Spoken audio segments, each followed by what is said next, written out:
Bem-vindo à nossa terça teológica, mais uma vez reunidos aqui. E hoje estamos com um convidado especial, o nosso presbítero Eduardo. Ele é o nosso irmão aqui da nossa igreja. E hoje conversaremos sobre um assunto bem interessante, né? Se não podemos dizer um pouco polêmico, né? O Eduardo vai compartilhar o testemunho dele, a sua vida cristã. E, consequentemente, os irmãos verão que Deus, em Cristo Jesus, pode transformar até mesmo aqueles que estão envolvidos na seita adventista. Eduardo, obrigado pela sua presença. Deus o abençoe ricamente. Seja muito bem-vindo ao nosso meio aqui. Muito obrigado pelo convite. É uma honra, um prazer estar aqui compartilhando essas questões muito interessantes, né, vividas dentro de um testemunho que nós, como cristãos, podemos contribuir. Legal. E você cresceu num lar evangélico? Como é que foi a sua caminhada? A sua família, seus pais são crentes? Os meus pais, eles, e a minha família em si, dentro da minha infância, eles eram católicos, católicos romanos. E então eu tive envolto sempre em um lar religioso, entre aspas, né? Mais, digamos assim, mais sincrético, porque dentro do meu lar, dos meus parentes, sempre houve um tradicionalismo católico, sim, mais rigoroso por parte da minha avó, mas também esse lar sincrético, né, de outras buscas espirituais, né, passando pelo espiritismo e algumas outras religiões ali também, como o meu pai, que passava pela religião bandista, né. E sempre houve essa miscelânea de religiões, não tinha uma religião oficial que os seus pais caminhavam, então? A religião que mais predominava era a religião católica romana, né. Certo. E como que se deu a sua entrada, a sua iniciação, vamos dizer assim, no adventismo? Foi um passo seu ou foi da família? Esse foi um assunto muito interessante, né? Porque eu, quando eu tinha em torno dos meus 20 anos, ali um pouquinho antes, né? Uns 18, 19 anos, eu comecei a conhecer alguns amigos que professavam o cristianismo, né? E casualmente um amigo meu, que eu sempre conto essa história, né? Casualmente esse meu amigo, ele era um cristão, mas ele estava, por alguma situação particular dele, naquele momento, hoje não está mais, dentro do adventismo, dentro da igreja adventista. Então foi muito interessante o modo como Deus tensionou as coisas, né? Para que dentro eu encontrasse, vou tentar desenvolver um pouquinho mais, né? Encontrasse a fé cristã verdadeira dentro de uma igreja não verdadeira, né? Que é a igreja adventista do sétimo dia. Então, o seu amigo que o conduziu, de certa forma, para o adventismo. Exatamente. Esse meu amigo, que hoje ele é um batista, ele estava dentro da igreja adventista, nós todos muito jovens, ele também a mesma idade que eu, tinha em torno de 19 anos, e ele começou a me dar estudos bíblicos de discipulado. Entendi. E esses estudos bíblicos de discipulado, ele me mostrou sobre a inerrância da Escritura, assuntos como a soteriologia, né, a questão da salvação, da obra de Cristo, assuntos, digamos assim, objetivos evangelísticos. Entendi. Então ele praticamente me evangelizou, me dando estudos bíblicos de assuntos saudáveis da fé cristã, assuntos centrais da fé cristã. Ainda que eu estava no meio da igreja adventista, porque o meu primeiro contato com a igreja, essa reunião de corpo de Cristo, foi dentro de uma igreja adventista. Olha só. Porque eu não havia tido até então, fora a igreja católica romana, esse encontro de congregação, afirmando esse compromisso de estar em uma igreja. Então, a única igreja que eu conhecia naquele momento era a igreja adventista. Olha só. E quanto tempo você passou lá? Você frequentou a Adventista? Eu frequentei em torno de 3 anos. Foi praticamente 1 ano de estudo bíblico, até... Na Adventista ou com o seu amigo? Com o meu amigo e na Adventista, estando na Adventista. E ele também estava lá? Ele também estava lá porque nós nos encontrávamos lá. Entendi. Né? E lá também, como é uma igreja predominantemente de jovens, né? Pelo menos na minha época era, então havia muitos jovens naquela igreja e estávamos assim, estava conhecendo eles e também estava me aprofundando nos estudos da Bíblia. Entendi. Naquele momento. Apesar de estar lá dentro e haver outros estudos. Entendi. Que muitas vezes confundia um pouco com a fé cristã, mas ainda assim não chegou a me afastar. Não gerou ruptura? Não gerou ruptura daquilo que foi acontecer um pouco mais à frente, quando a minha fé estava um pouco mais consolidada. Entendi. Nas escrituras. Né? E quando você olha para trás e vê lá o passado, a sua participação na igreja católica, ou igreja adventista, como que você avalia a questão doutrinária, o envolvimento da pessoa ali, né? Que, de certa forma, nós sabemos que quem traz essa abertura de entendimento é o Espírito Santo. Mas como que a pessoa se envolve nesse tipo de doutrina que, ao mesmo tempo, parece, mas não é a verdade? Isso é muito interessante, né? E é uma pergunta muito complexa, com certeza. Começar contando um testemunho, né, de como que começou o meu desenvolvimento dentro da igreja adventista, né? Eu, apesar de ter esses estudos bíblicos, que iniciou com esse meu amigo, né? Até um abraço pro Fabrício, vou deixar aqui um abraço pra ele, que hoje ele e a sua esposa Emily são meus padrinhos de casamento. Então eu comecei lendo um livro que se chamava Viagem ao Sobrenatural, de um autor chamado Roger Morneau, que é um autor canadense. E aquele livro assim foi, digamos assim, o início de um contato direto com o adventismo. Entendi. Porque o Roger Morneau, ele é considerado, acredito que ele faleceu em 1996, se não me engano, 96 ou 98, alguma dessas duas datas. E ele foi um ocultista, e ele narra no livro Viagem ao Sobrenatural a história, o testemunho dele. Uma coisa que nós estamos tentando fazer aqui, né? Dar um testemunho, mas não um testemunho sobre o adventismo, como ele deu. E no início eu fiquei maravilhado, assim, com todo o testemunho dele, porque ele foi um ocultista do Canadá, canadense, e ele esteve no top, digamos assim, ali o mais perigoso das seitas satânicas do Canadá. Olha só. E praticamente do mundo. Então ele narra como que ele esteve envolvido com isso, né?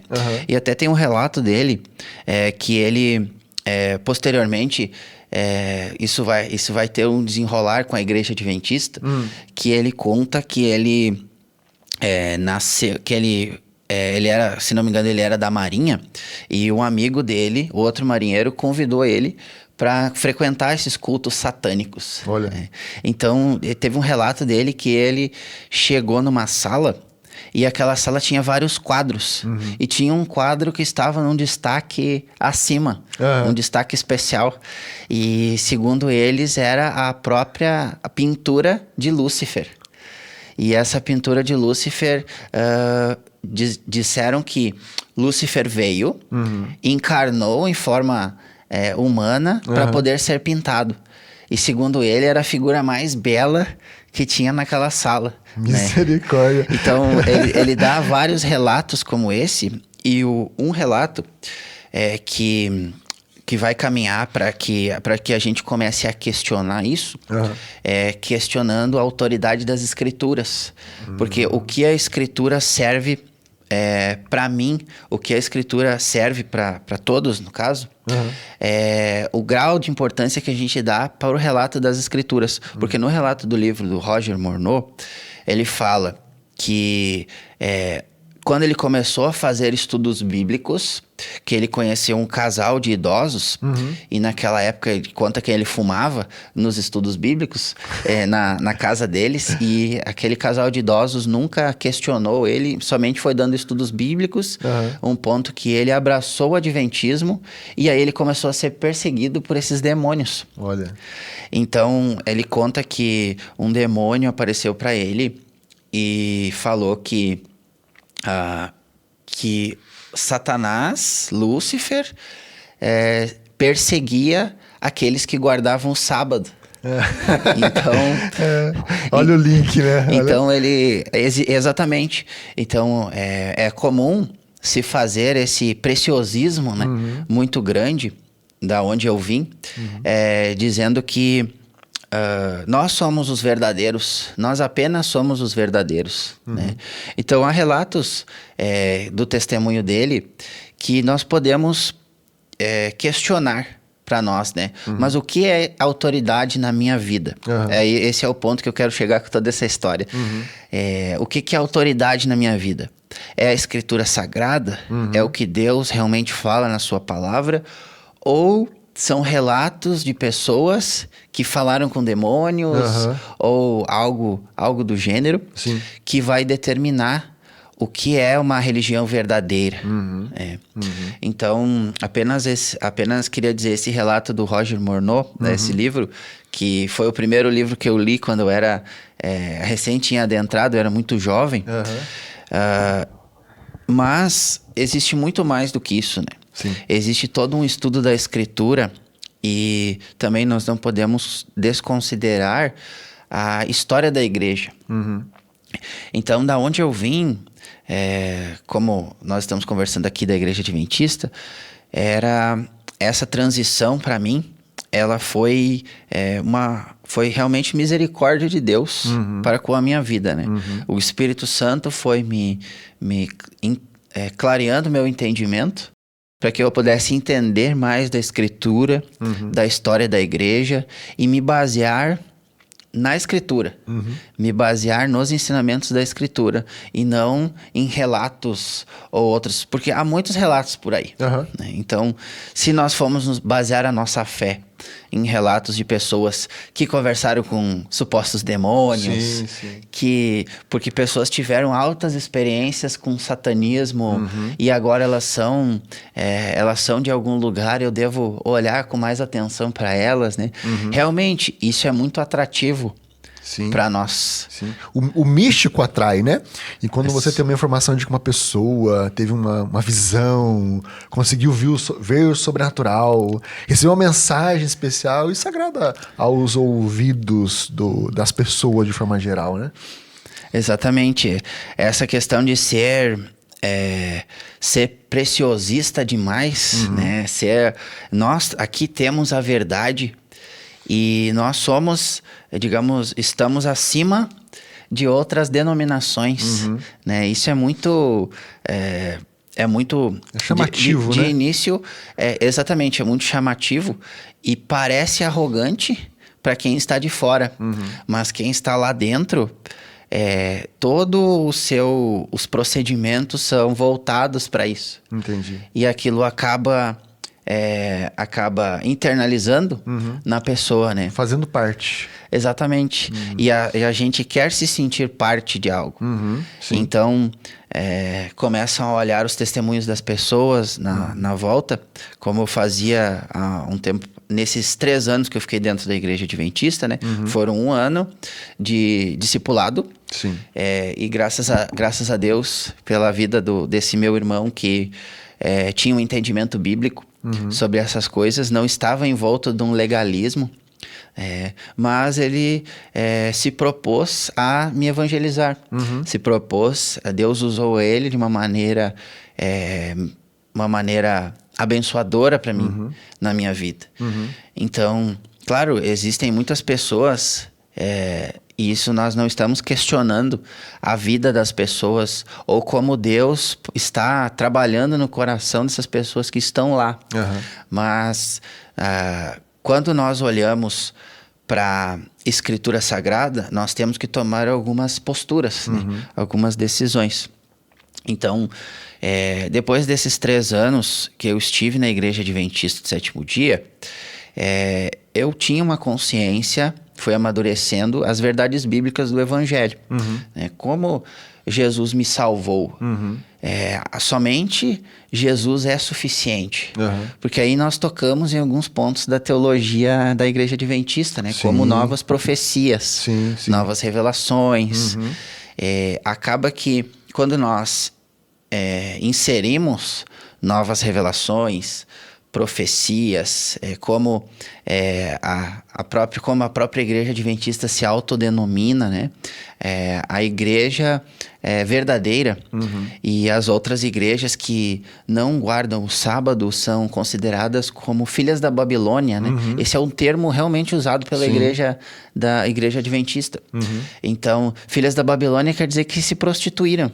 Segundo a história, é a igreja que guarda as verdades de Deus. Mais especificamente, usando a linguagem adventista, né? Aqueles que guardam o testemunho de Jesus Cristo, né? Trazendo isso como testemunho de Jesus Cristo, ou seja, os mandamentos de Deus, né? E quando nós estudamos os mandamentos de Deus, nós descobrimos que existe um ponto de vista histórico, né? Que a igreja, que Deus não deixou a sua igreja, a Igreja Universal, a sua igreja à par. Deus não esqueceu da sua igreja ao longo da história. Então, ao longo da história, nós tivemos várias igrejas e pessoas que trouxeram a verdade de Deus para nós. Né? Não foi criado apenas no tempo de Jesus Cristo, a igreja, e ela ressuscitou, digamos assim, no tempo da Igreja Adventista. Né? Então, são essas coisas que a gente começa a se questionar. Né? E agora eu vou olhar a história para ver se realmente... Se bate, né? Se bate. Sim. Exatamente. E desses 3 anos, como foi a sua transição de saída do Adventismo?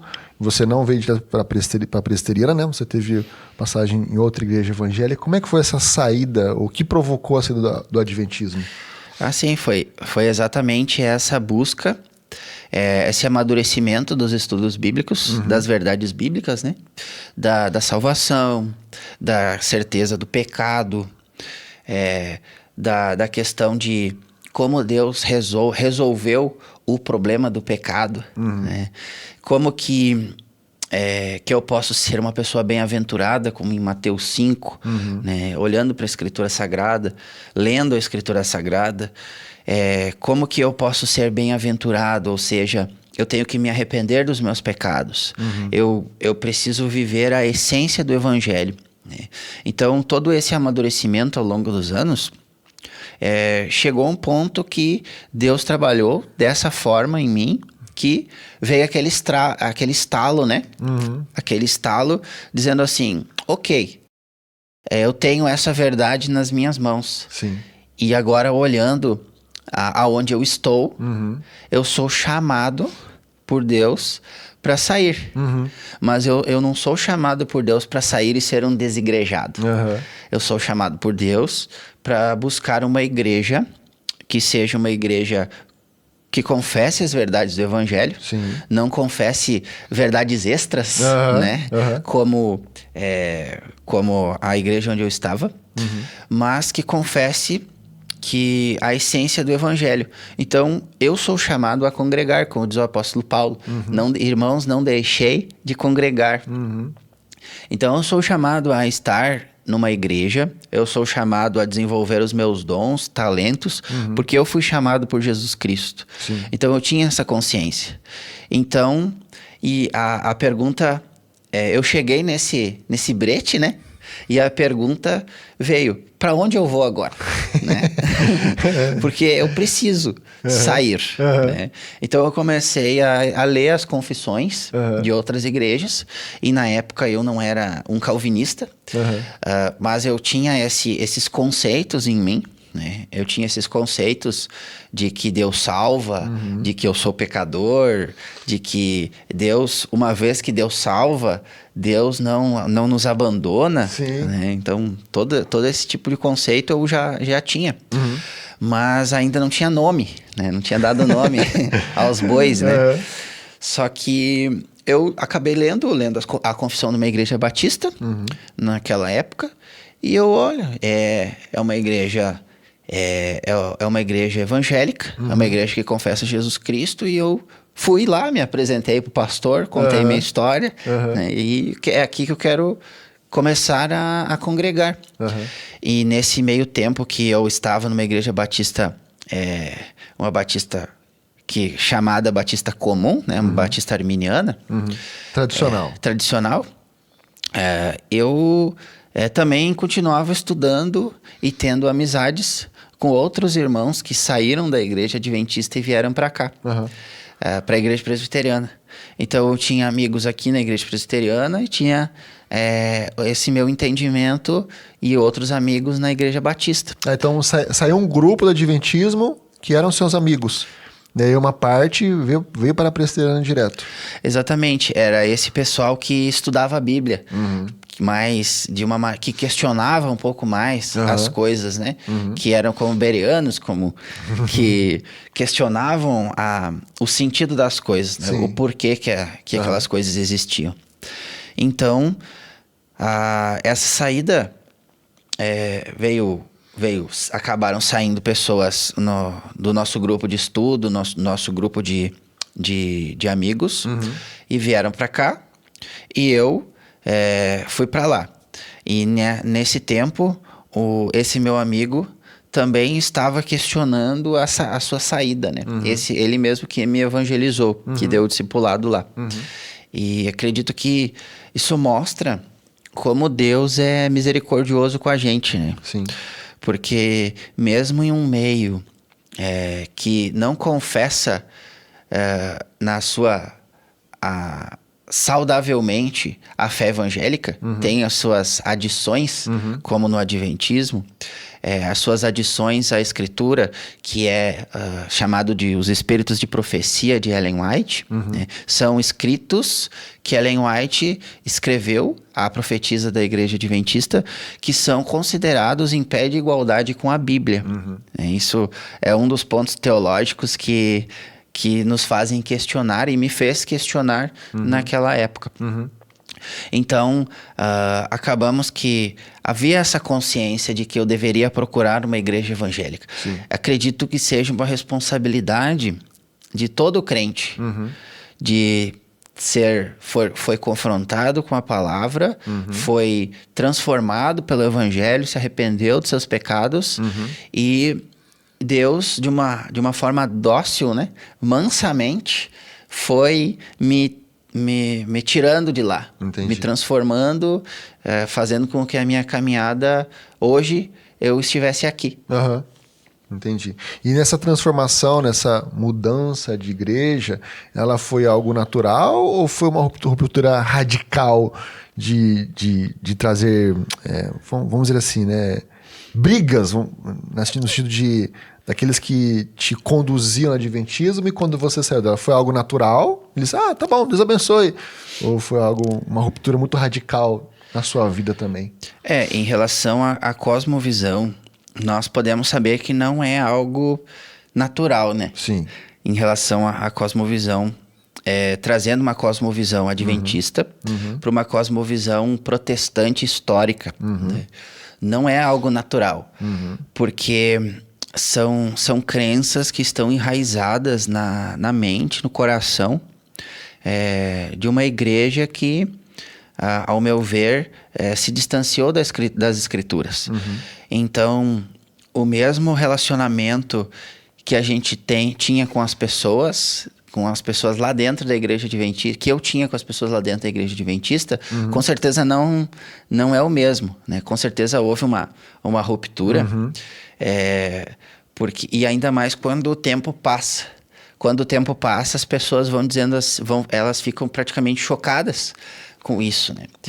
Que o fulano saiu da igreja, né?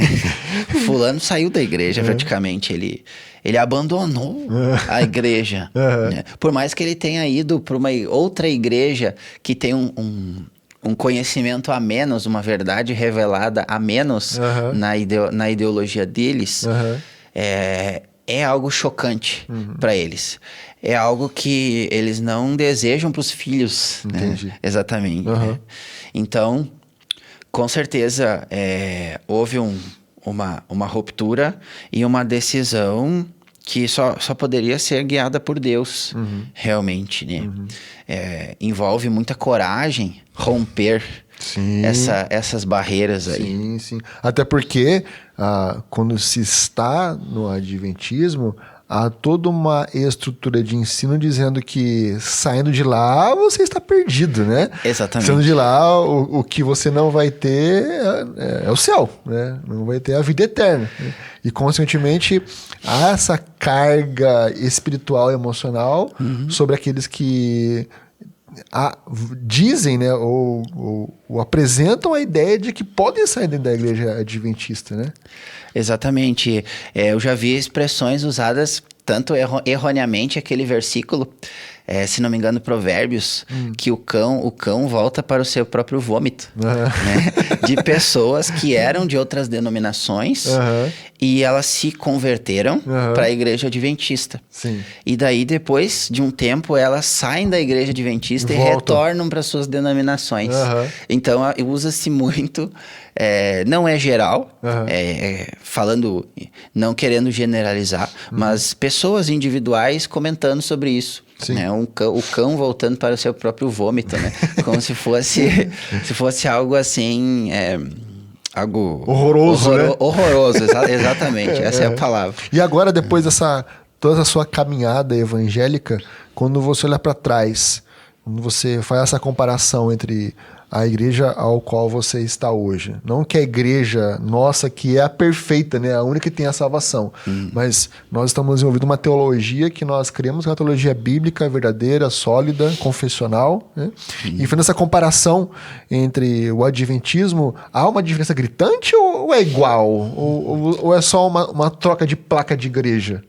Isso é muito interessante, porque no início, quando eu estava saindo, a gente começa com uma ideia, né? Que a igreja tem poucas diferenças, mas quando se começa a se distanciar, quanto mais a gente se distancia, mais a gente vê que a diferença é gritante. Sim. Né? Entre tanto na teologia quanto na prática. Por exemplo, como alguns já devem conhecer, a igreja de onde eu vim, que eu estou dando esse testemunho, ela era baseada em leis de usos e costumes. Então, os usos e costumes eram muito utilizados para dizer, você precisa se vestir dessa maneira, a mulher, ela não pode usar calça dentro da igreja, ela não pode usar brincos, no caso, os adornos, né? O homem, ele não pode usar bermuda, né? Eu acho que quando usa a bermuda perde uma parte da santidade, né? Deixa 20% da santidade em casa quando se usa uma bermuda. Mas todos esses usos e costumes, olhando hoje de longe, nós temos uma conversa mais natural. Né? Mas naquela época, isso era um dogma. Entendi. Muito grande. Então era algo... Lá dentro é um dogma, né? Exatamente. E que as pessoas acabam levando para a vida. Né? E então... dentro desses usos e costumes, que é o que na teologia a gente chama de legalismo, né, que é colocar uma lei em cima da lei de Deus, né? Sim. Deus não disse, mas eu coloco essa lei e trato ela como se Deus tivesse dito. Sim. Então isso é muito perigoso para nós. Então, vindo de um lugar legalista, de um meio legalista, hoje nós podemos ver, eu posso ver essa liberdade, né, em Cristo, de que o evangelho, ele é muito mais central na nossa vida, né? Cristo é muito mais destacado na nossa vida do que esses usos e costumes. Ou de que uma pessoa em si, né? Ou uma profetisa em si, né? Exatamente, que tira o foco de Cristo. Sim. Né? Porque ela é colocada em pé de igualdade com a Bíblia Sagrada. Então, com certeza, quando nós nos distanciamos disso, e é um processo muito doloroso, é um processo, no meu caso, foi um processo progressivo, né? Ir me distanciando disso, porque eu tive o contato com a verdade da Escritura, né? O evangelho puro e simples, né? Então, esse evangelho puro e simples é o que ele não é o início para nós galgarmos coisas maiores, né? Como havia essa impressão antes. Havia uma impressão antes que ela dizia assim, primeiro eu começo estudando as boas novas. Primeiro eu começo estudando as boas novas. E depois eu vou para coisas maiores, como os escritos de Ellen White, as profecias, as coisas que vão acontecer nos fins dos tempos, né? Porque a igreja adventista também é destacada pela sua escatologia. Sim. E é uma escatologia muito diferente, se os irmãos forem pesquisar por aí, né? É uma escatologia muito diferente do que a gente vê durante a história da igreja. Durante os teólogos reformados, durante o que eles desenvolveram de escatologia, os próprios pais da igreja, né, o que pensavam sobre o fim dos tempos. Sim. Então, a gente chega a um ponto que diz assim, não é o evangelho é o centro, né? O evangelho é o centro. Então, não é apenas o início, que eu começo a estudar o que Jesus fez na cruz, morreu por mim, eu me arrependi dos meus pecados, e agora eu começo a desenvolver coisas maiores, né? Legal, que legal. E essa transformação, você pode atribuir a quem essa conversão? Essa conversão, com certeza, ela é atribuída a Deus, né? Remontando a minha vida passada, eu posso ver o cuidado de Deus, a misericórdia de Deus, mesmo vindo de alguém que foi que fez a sua primeira comunhão, que foi crismado na Igreja Católica, né? Todo o cuidado de Deus com a minha família, me colocando naquele meio, mas me conduzindo para a sua verdade, me conduzindo para o evangelho, para entender realmente entender realmente o dilema, né, que nós estamos vivendo. Sim. E para onde que eu vou. Sim. Né, como que eu posso ser salvo. Então, com certeza, essa glória é atribuída somente a Deus. Amém. E quanto mais a gente se aproxima da Escritura, mais a gente vê, e mais a gente vê da onde eu vim propriamente, eu reconheço a misericórdia de Deus nesse meio, né? Tanto que eu não faço aqui uma condenação aos irmãos que estão lá, as pessoas que estão lá dentro da igreja adventista, mas porque eu acredito que mesmo em um meio como eu estava, mesmo em um meio de seita, Deus pode trabalhar na vida daquelas pessoas e esclarecê-los e trazê-los para fora também. Sim. Dessa maneira. Louvado seja Deus. É muito bom nós podemos saber que o nosso Deus é um Deus misericordioso, né? É aquele que resgata vidas, aquele que nos liberta e não faz uma libertação para transformar, nos levar de uma placa para outra placa de igreja, né? Não que isso não faça diferença, né? Mas o fator principal é trazer-nos a verdade. E nós cremos que o adventismo não é a verdade, justamente porque há um problema de autoridade, né? Como você bem comentou, né?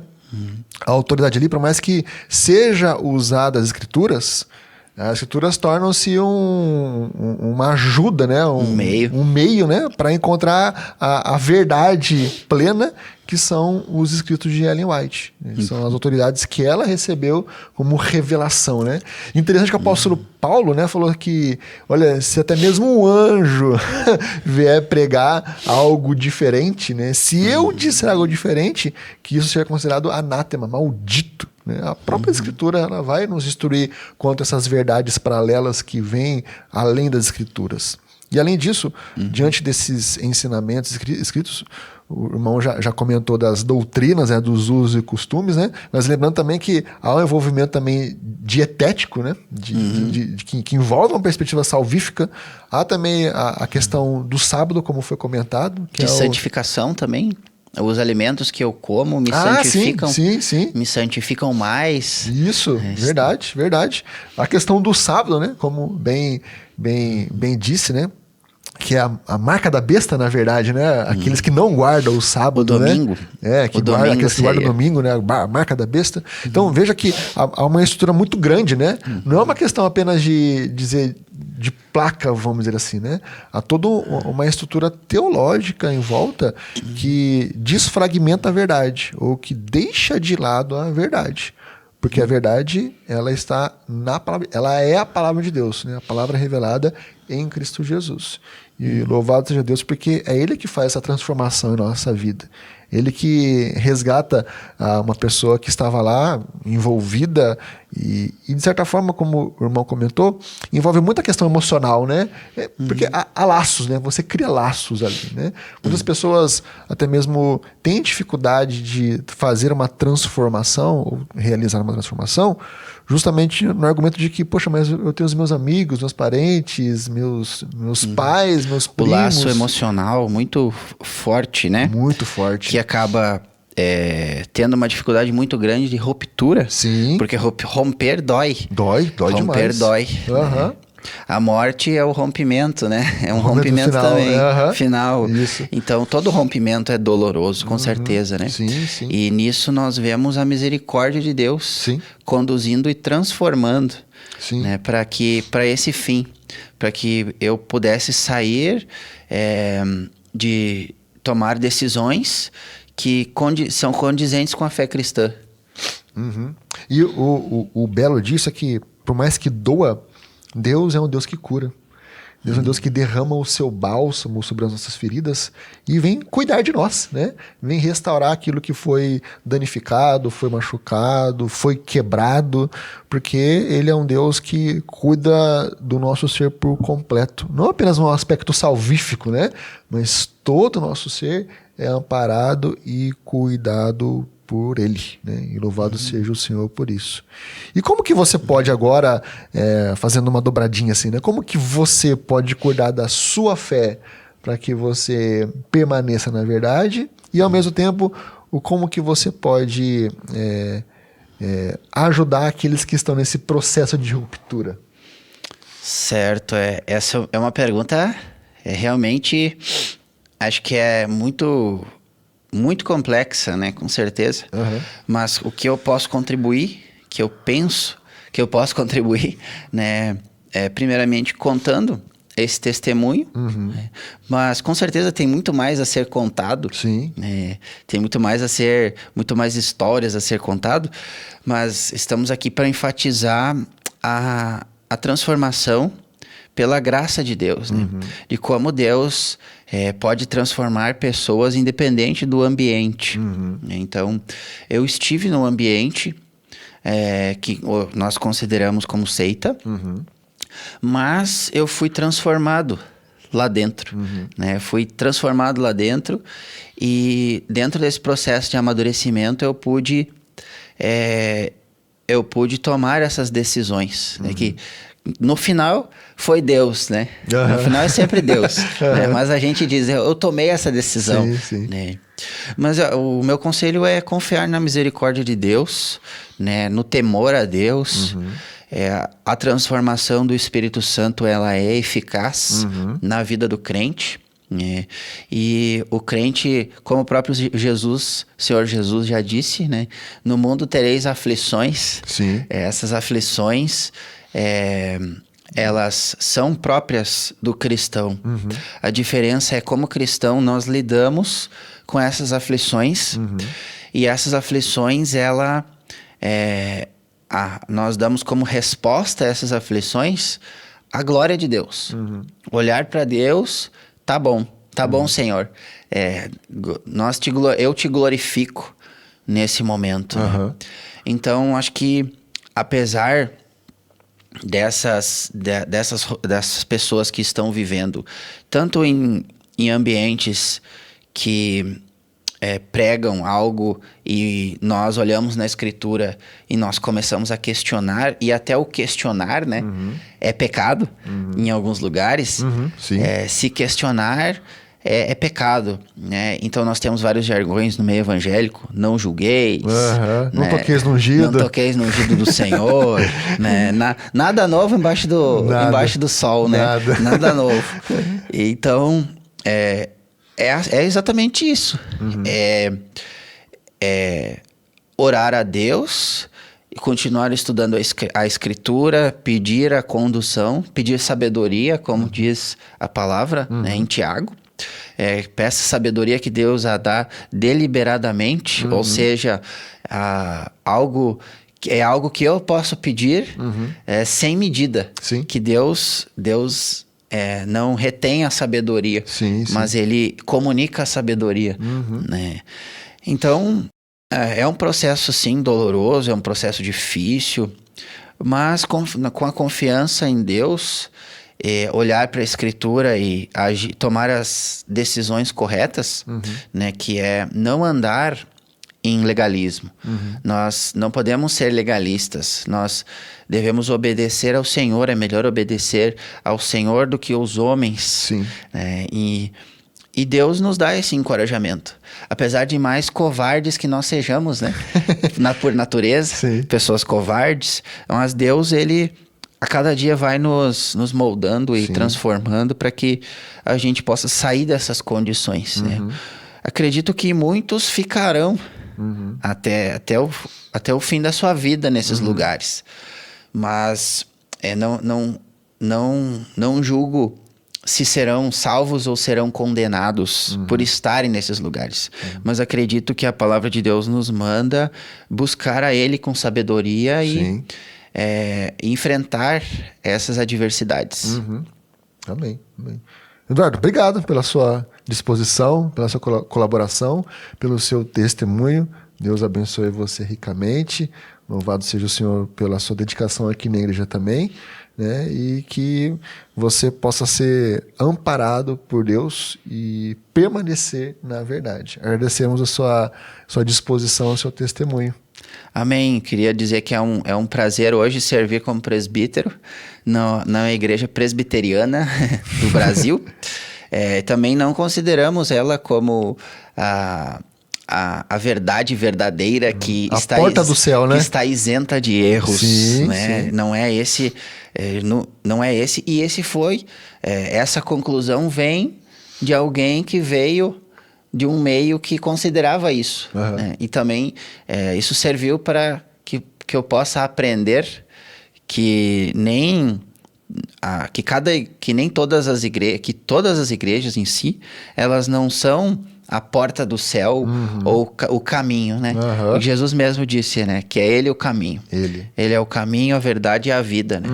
Então, acho que isso vem também por decepções que as pessoas têm com igrejas. Né? Nós não podemos nos decepcionar com igrejas. Nós temos que saber já como as igrejas funcionam. Né? Sim. As igrejas têm os seus... elas não são 100% verídicas, mas elas têm o caminho que Deus nos dá para seguir, que são as confissões, que é uma igreja que prega a palavra, que tem o evangelho como centro, né? Que Jesus possa ser o centro, né? Sempre de nossas vidas. Né? Então eu agradeço a oportunidade de conversar, e com certeza tem muito mais coisas para falar, né? Mas podíamos fazer por aqui. uma conversa exclusiva sobre as doutrinas do Adventismo, né? Poderia ser, porque pode, com essa conversa pode ser falado de um modo mais geral, Sim. e com certeza foi falado de um modo mais geral. Mas o caminho a conclusão é como Cristo transforma pessoas dentro desses lugares. Né? Exato. Ele é suficiente para isso. Obrigado pela sua disposição, por estar aqui conosco. Coloque nos comentários o seu testemunho de conversão, como que Cristo Jesus te resgatou e de onde Ele te resgatou. E podemos louvar juntos a obra de Cristo Jesus realizada em nossa vida. Muito obrigado pela sua presença e Deus abençoe. Até mais.